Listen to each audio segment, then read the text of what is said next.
Ya, Bismillahirrahmanirrahim. Assalamualaikum warahmatullahi wabarakatuh. Ya, pertama-tama perkenalkan, nama saya Afifah dengan nomor induk mahasiswa 1992 142117. Saya dari program studi akuntansi S1 Fakultas Ekonomi Universitas Negeri Makassar. Ya, di sini saya pada kesempatan kali ini saya akan memaparkan atau menjelaskan serta menceritakan bagaimana sejarah perkembangan audit di Indonesia. Baiklah, untuk itu mari kita simak penjelasan selanjutnya. Iya, berbicara mengenai audit, tak lengkap rasanya jika kita tidak mengetahui apa itu makna dari audit tersendiri. Ya, jadi sebelum kita masuk pada pembahasan inti, yakni pembahasan mengenai perkembangan ataupun sejarah dari audit di Indonesia, ya mari kita kaji apa itu audit. Ya, audit itu merupakan pengumpulan dan pemeriksaan bukti terkait informasi untuk menemukan dan membuat laporan mengenai tingkat kesesuaian antara informasi dan kriteria yang telah ditetapkan. Ya, itulah tadi penjelasan ataupun pemaparan mengenai apa itu audit. Nah, jadi audit itu lekat dengan kata pemeriksaan ataupun pengumpulan terkait beberapa informasi.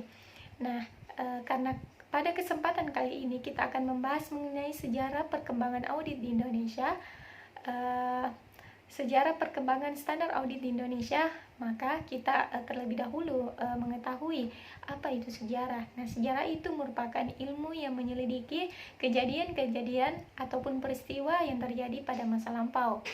Nah, di dalam sejarah perkembangan standar audit di Indonesia ini, ya,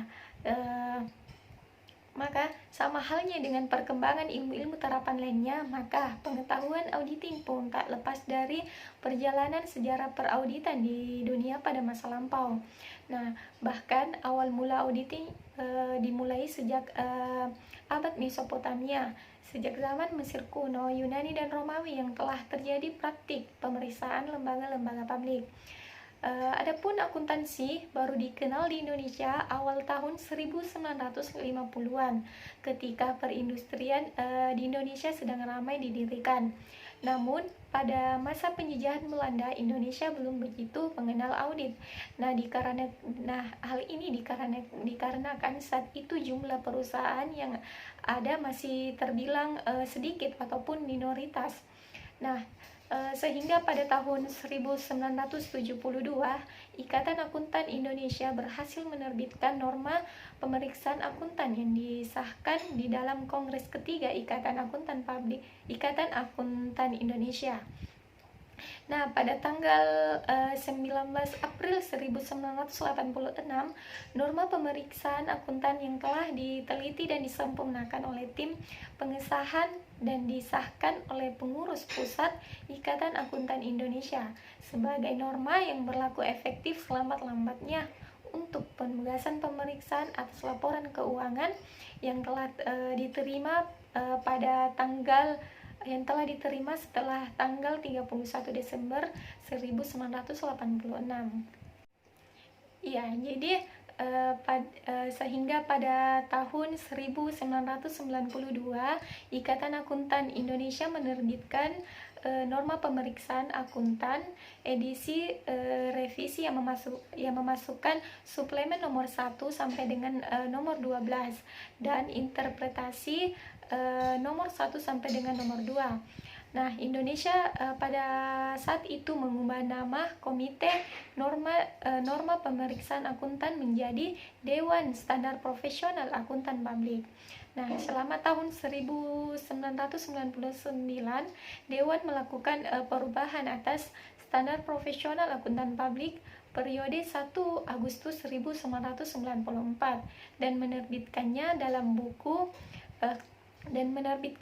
buku yang diberi judul yakni Standar Profesional Akuntan Publik periode 1 Januari 2001. Nah, pada Judul ini yaitu Standar Profesional Akuntan Publik periode 1 Januari 2001 ini uh, telah melahirkan 5 standar, yakni 5 standar ini terdiri seperti yaitu yang pertama pernyataan standar auditing ataupun biasa disingkat dengan PSA yang dilengkapi dengan interpretasi pernyataan standar auditing atau biasa disingkat dengan IPSA. Nah, yang kedua yaitu pernyataan standar atestasi atau biasa disingkat dengan PSAT. Nah, pernyataan yang kedua ini juga dilengkapi dengan interpretasinya pernyataan standar atestasi atau IPSAT. Kemudian standar yang ketiga yakni pernyataan standar jasa akuntansi atau review biasa disingkat dengan PSAR. Nah, ini juga dilengkapi dengan interpretasi pernyataan standar jasa akuntansi dan review atau IPSAR. Kemudian standar keempat yaitu pernyataan standar jasa konsultasi atau biasa disebut atau disingkat dengan PSJK. Nah, ini juga dilengkapi dengan interpretasinya, yakni interpretasi pernyataan standar jasa konsultasi atau IPSJK. Nah, kemudian standar yang paling terakhir yakni pernyataan standar pengendalian mutu atau biasa disingkat dengan PSPM. Nah, di standar yang terakhir ini juga dilengkapi dengan interpretasi pernyataan standar pengendalian mutu atau biasa disingkat dengan IPSM. Iya, jadi pernyataan standar auditing atau PSA merupakan penjabaran lebih lanjut dari masing-masing standar yang tercantum di dalam standar auditing. Nah, kepatuhan terhadap PSA yang diterbitkan oleh Institut Akuntan Publik Indonesia ini bersifat wajib bagi seluruh anggota Institut Akuntan Publik Indonesia, termasuk di dalam pernyataan standar auditing adalah interpretasi pernyataan standar auditing atau IPSA yang merupakan interpretasi resmi yang dikeluarkan oleh Institut Akuntan Publik Indonesia terhadap ketentuan Institut Akuntan Publik Indonesia dalam PSA. Dengan demikian, interpretasi pernyataan standar auditing memberikan jawaban atas pernyataan ataupun keraguan dalam penafsiran ketentuan-ketentuan yang dimuat dalam pernyataan standar auditing sehingga merupakan perluasan lebih lanjut.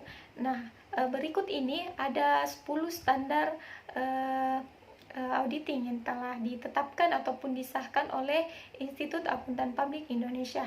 Nah, di sini di dalam 10 standar ini telah terbagi atas 3 kategori. Yang pertama itu standar umum. Nah, yang kedua itu standar pekerjaan lapangan, dan yang terakhir ataupun yang ketiga adalah standar pelaporan. Yang dimana pada standar pertama yaitu standar umum terbagi atas 3 bagian. Yang pertama adalah keahlian dan pelatihan teknis yang memadai, kemudian independensi dalam sikap mental, kemudian yang ketiga kemahiran profesional yang cermat dan seksama.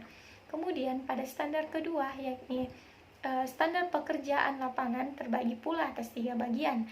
Yang pertama yaitu perencanaan dan supervisi audit, dan kemudian yang kedua pemahaman yang memadai atas struktur pengendalian internal, dan yang terakhir ataupun ketiga yaitu bukti audit yang cukup dan kompeten.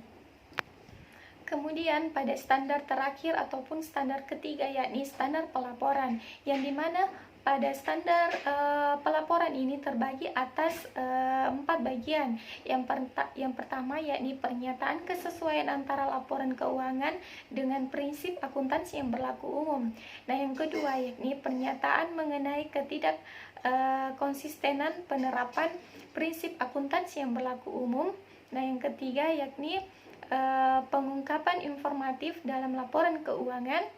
Dan yang terakhir yakni pernyataan pendapat auditor atas laporan keuangan secara menyeluruh ataupun keseluruhan.